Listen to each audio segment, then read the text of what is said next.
Champions League semi-finals, first round, I say. Well, first leg, and also aren't out of it, right, Pierce?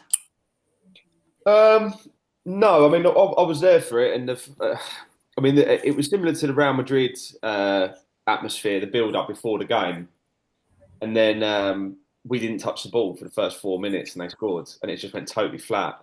And to be honest, we couldn't get near them first 25 minutes. Like I'd not Mm. seen us get outplayed like that in a long time. It was a little bit like when we used to play City maybe 3, 4 seasons ago, where it was just boys against men, and I was thinking, well, that's us out. And in fact, the boys next to me pre-game were telling me that they'd already booked Munich, and after that, Oh, that's it.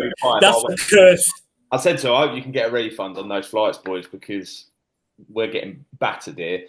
But I think we settled a little bit. I think this PSG team is quite unique. They worked really hard. They moved the ball really quickly, Mm. and they were for the first 25. We just hadn't sort of worked them out, and I don't know what Arteta adjusted, but after that we sort of settled a little bit.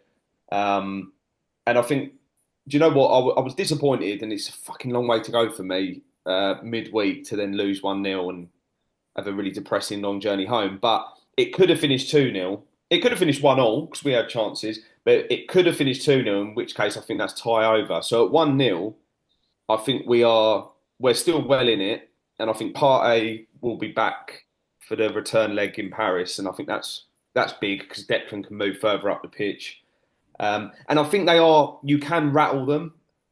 There were moments where they did look a bit rattled, and against Villa in the second leg, the second half of the second leg, they were well rattled and they shipped a couple of quick goals. So if we can score first, then it's on. Like it is only half time. Yeah. And my last point is I think I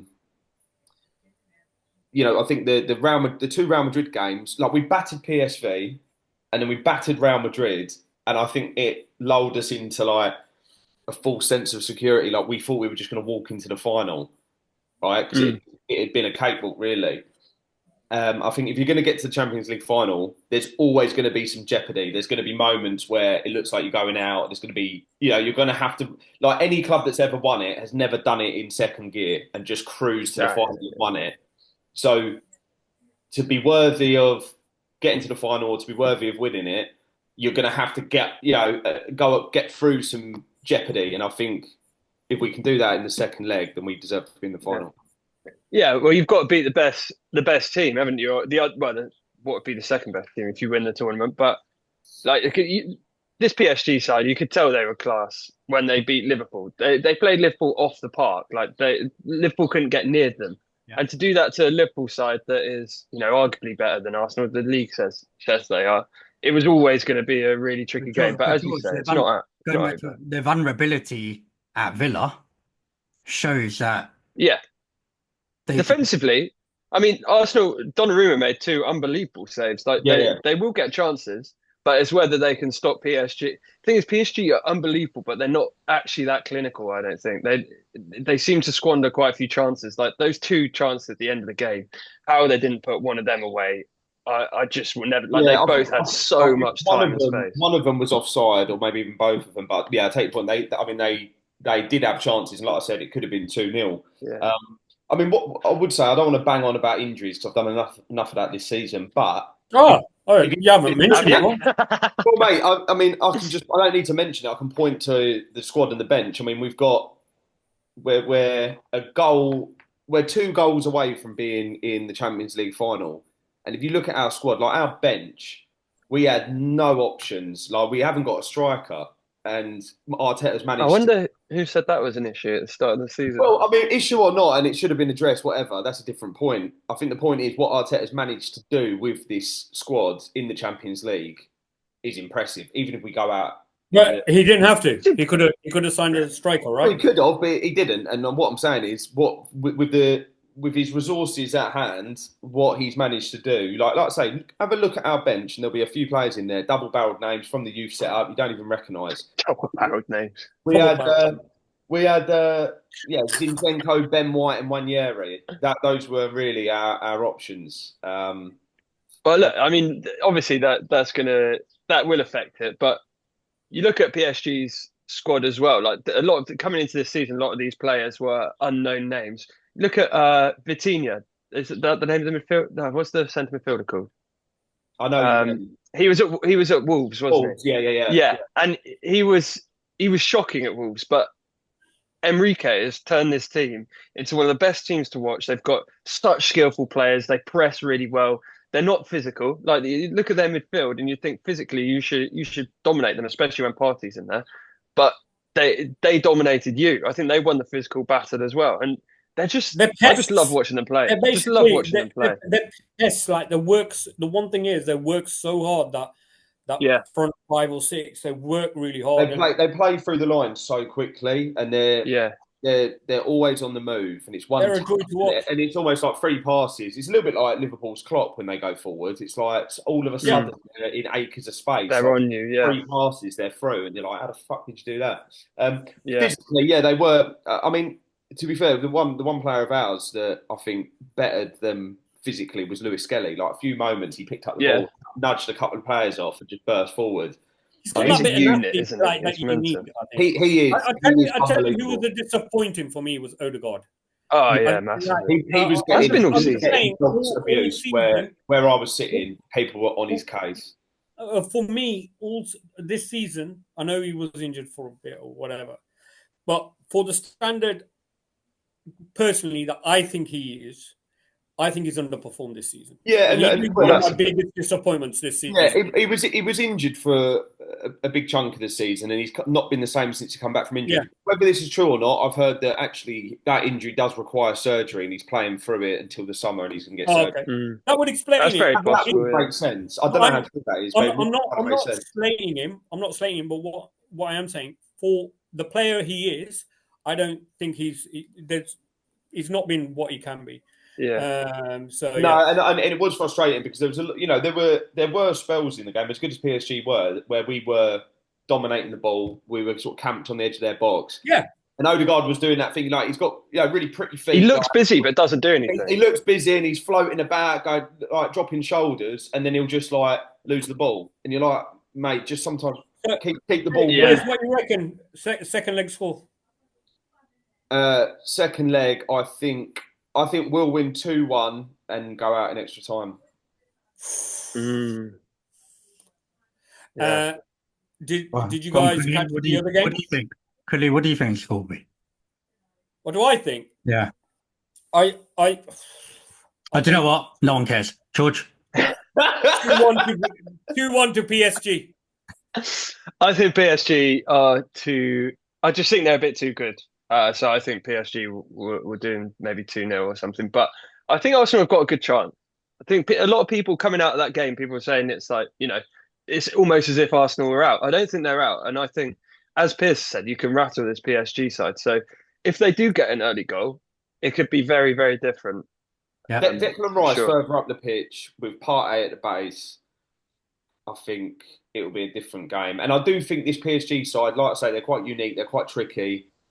I think it probably takes a game to get used to them.